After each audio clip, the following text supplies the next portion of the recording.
반갑습니다. 비트세븐입니다. 제가 그전 영상에서 말씀드렸었던 5월 보고서가 발표가 됐는데 이번 13F 기관들의 포트폴리오 보고서를 봐보시면 금 ETF에서는 95개의 기관 투자자들이 투자를 했던 반면 비트코인 ETF 같은 경우는 937개 정도 대형 기관이 비트코인 현물 ETF 매수한 것을 볼 수가 있습니다. 무려 예전부터 안전자산으로 여겨지고 있던 금보다 비트코인에다가 기관들이 더 투자를 하고 있는 게 보여지고 있습니다. 이건 뭘 의미하냐면 시대가 바뀐 겁니다. 세력들의 행동이 안전한 금이 아닌 비트코인을 선택을 한 것이죠. 비트코인은 오늘날 디지털금이라고도 불려지곤 합니다. 그리고 비트코인은 상승 사이클이 한복판에 있습니다. 시가 총액은 실현 총액보다 빠르게 증가하고 있고 이러한 추세는 일반적으로 약 2년 동안 지속되고 있습니다. 그래서 이 패턴이 계속되면 강세 사이클은 2025년 4월에 끝날 수 있다라 되어 있는데 제가 볼 때는 11월에서 12월 여기로 보수적으로 보시면 될 것 같아요.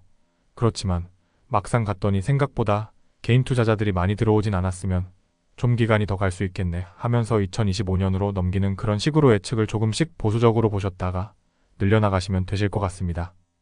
그리고 현재 시장의 가장 큰 관심사는 바로 이더리움 ETF인데요.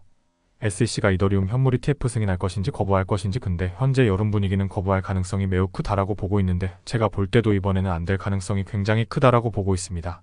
그리고 안 될 것 같은 이유를 보시면 선물 ETF 되는데 현물 ETF는 왜 안 되는지 반대를 해줘야 SEC에서 승인이 가능한 건데 그게 아니면 이번에 5월 23일 날까지 기한이 만료되면 기관은 결정을 내려야 하는데 아마 안 될 가능성이 조금 높다라고 봅니다.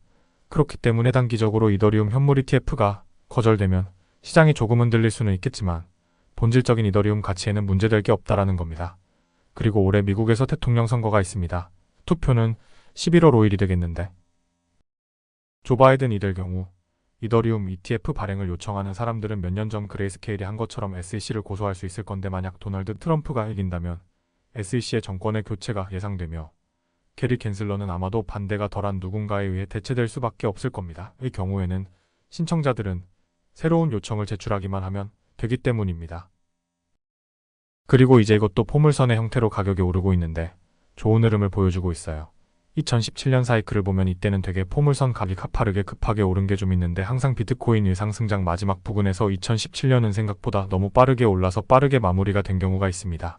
그래서 생각을 해볼 때는 이 포물선을 그렸을 때 이번에 목표가가 19만 20만 달러를 보고 있다고 다들 하는데 비트코인 2배가 오르면 알트는 어떻게 오를까? 이런 생각도 해보시면 좋을 것 같습니다. 왜냐하면 비트코인이 15,000달러 부근에서 7만 3천까지 갔다가 떨어진 거니까 이 기간 동안에 알트코인이 엄청나게 올랐잖아요. 그렇기 때문에 보수적으로 바라보시면서 알트코인도 같이 준비하시면 되실 것 같습니다. 그리고 작년 기사인데요. 12월에 갤럭시 디지털 CEO 마이크 노보그라츠가 말했던 게 실제로 일어났습니다. 기관 투자자 1%만 들어와도 비트코인은 사상 최고치에 도달한다 했었는데 결국에는 비트코인이 사상 최고치를 찍었습니다. 그러면 만약에 5%만 잡는다고 해도 엄청난 상승이 들어오겠죠? 지금 1% 할당을 하면 비트코인이 1억까지 최고치를 찍었었는데 그만한 매수세가 들어올 준비를 하고 있는 것이고 놀라실 게 뭐냐면 아직 기관이 1%가 들어오지가 않았습니다. 그렇다고 봤을 때는 추가 상승 여력이 한참 남았다는 겁니다. 그리고 아까 말씀드린 거와 같이 데드라인 5월 23일이 중요할 것 같습니다. 이더리움 ETF 승인이 안 되면 장세에도 조금 영향이 있겠지만 어떻게 보면 다시 한번 주는 기회일 수도 있겠습니다. 그리고 로우 마켓캡이나 디파이 마켓캡 이런 것들 봤을 때 로우 마켓 올라갈 때 확 올라갔다가 조정됐다가 팍 가는 게 이제 저번 상승장이 있는데 이번에도 이런 식으로 좀 가지 않을까 이런 얘기인데요. 제 생각에는 AI하고 RWA 이런 코인들이 알트코인이 오르는데 뿌리가 될 수 있을 것 같다는 생각이 듭니다. 메인 섹터로 올라서고 그 다음에 다른 알트 섹터들로 가지 않을까 생각이 듭니다. 보여드리는 걸 봐보시면 비트코인의 실현 손익에 대한 부분인데 항상 이 선을 터치하면 끝났던 것 같아요. 코인장이 근데 이게 지금 터치를 하려면 아직 구간이 남아있고 2025년까지 가면 이게 이제 15만을 그었을 때는 여긴데 한 19만에서 20만 이런 자리에서 이렇게 뭔가 걸릴 것 같잖아요. 근데 걸리는 게 딱 터치하고 내려가는 게 아니고 꼬리를 팍 주고 내려가는 모습입니다. 뭔가 볼린저 밴드를 살짝 뚜를랑 말랑 하면서 가고 있는 모습입니다. 그리고 비트코인 장기 보유자들의 흐름도 보시면 현재 미실현 수익이 아직 크게 달하지 않았다는 것은 저희가 먹어야 하는 미실현 수익이 크게 도달하기에는 아직 멀었다는 것을 나타내주고 있습니다.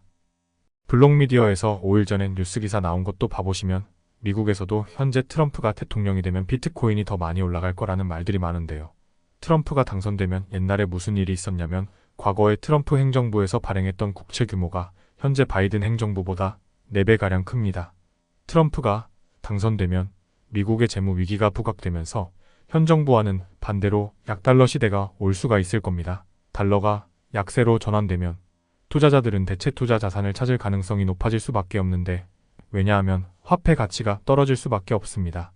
그리고 투자자들이 대체 자산으로 대표적으로 꼽는 것이 바로 비트코인이 미국의 재정 악화를 해지할 대표적인 대체 자산으로 비트코인으로 보고 있습니다. 도널드 트럼프는 아무래도 과거에 연준 회장 파월한테 금리 인하하라고 공개적으로 압박한 적도 있고 상당히 자산시장에 불리시합니다. 그리고 비트코인을 수용하는 쪽으로 가고 있기도 하기 때문에 여러 가지 방향들이 불장이 온다라는 것을 보여주고 있고, 저도 비트코인이 최소한의 2억 넘는다라고 보고 있습니다.